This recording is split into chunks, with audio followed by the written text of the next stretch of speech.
ರಾಜ್ಯದ ಹೈಕೋರ್ಟ್ ಏನು ತೀರ್ಪನ್ನು ಕೊಟ್ಟಿದೆ,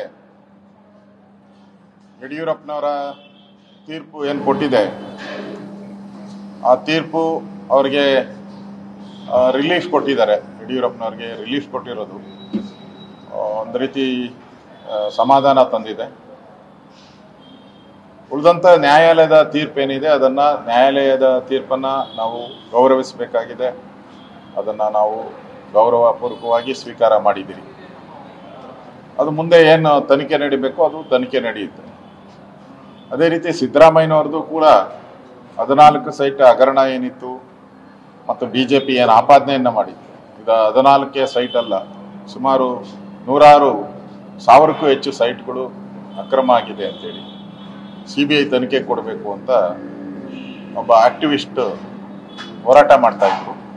ಇವತ್ತು ಅದಕ್ಕೆ ಡಿಸ್ಮಿಸ್ ಮಾಡಿದ್ದಾರೆ, ಆ ಅರ್ಜಿಯನ್ನು ಡಿಸ್ಮಿಸ್ ಮಾಡಿದ್ದಾರೆ. ಅದರ ಎನ್ಕ್ವೈರಿ ಅದು ಈಗಾಗಲೇ ಏನು ಎನ್ಕ್ವೈರಿ ನಡೀತಾ ಇದೆ, ಲೋಕಾಯುಕ್ತ ಎನ್ಕ್ವೈರಿ ನಡೀತಾ ಇದೆ. ಲೋಕಾಯುಕ್ತ ಇರ್ಬೋದು, ED ಇರ್ಬೋದು. ಸದ್ಯಕ್ಕೆ ನನಗನ್ಸುತ್ತೆ ಸಿದ್ದರಾಮಯ್ಯನವ್ರಿಗೂ ಸ್ವಲ್ಪ ರಿಲೀಫ್ ಸಿಕ್ಕಿದೆ. ಆದರೆ ಎನ್ಕ್ವೈರಿ ಕೂಡ ಹಾಗೆ ನಡೀತಾ ಇರೋದ್ರಿಂದ ನಮಗೆ ಇನ್ನೂ ಭರವಸೆ ಇದೆ. ಮೂಡಾ ಕೇಸಲ್ಲಿ ರಾಜ್ಯದ ಜನತೆಯ ದುಡ್ಡು ಲೂಟಿ ಏನಾಗಿದೆ, ಆ ಲೂಟಿ ಆಗಿರೋವಂಥ ದುಡ್ಡು ಮತ್ತೆ ಸರ್ಕಾರದ ಖಜಾನೆಗೆ ಬರುತ್ತೆ ಅನ್ನೋ ವಿಶ್ವಾಸ ನಮ್ಮೆಲ್ಲರಿಗೂ ಇದೆ. ನಾವು ಹೋರಾಟ ಮಾಡ್ತಾ ಇದ್ರಿ, CBI ತನಿಖೆ ಕೊಡಬೇಕು, ಆಗಲೇ ನಿಷ್ಪಕ್ಷವಾದಂಥ ತನಿಖೆ ಬರೋದಂಥದ್ದು. ಈಗ ಕೋರ್ಟ್ ಆದೇಶ ಮಾಡಿದೆ, ನಾವು ಕೋರ್ಟ್ ಆದೇಶನ ಒಪ್ಪಲೇಬೇಕಾಗ್ತದೆ. ಅದರಿಂದ ಮುಂದಿನ ದಿನಗಳಲ್ಲಿ ಕಾನೂನು ಪ್ರಕಾರ ಏನು ಹೋರಾಟ ಮಾಡ್ಬೋದು ಆ ಹೋರಾಟಗಳನ್ನು ಸಿದ್ದರಾಮಯ್ಯನವರ ವಿಚಾರವಾಗಿ ನಾವು ಹೋರಾಟವನ್ನು ನಾವು ಮುಂದುವರಿಸ್ತೀರಿ.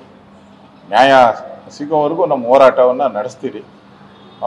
ಈಗ ಬಂದಿರೋ ಕೋರ್ಟ್ ಆದೇಶವನ್ನು ನಾವು ಒಪ್ಕೊಂತೀವಿ.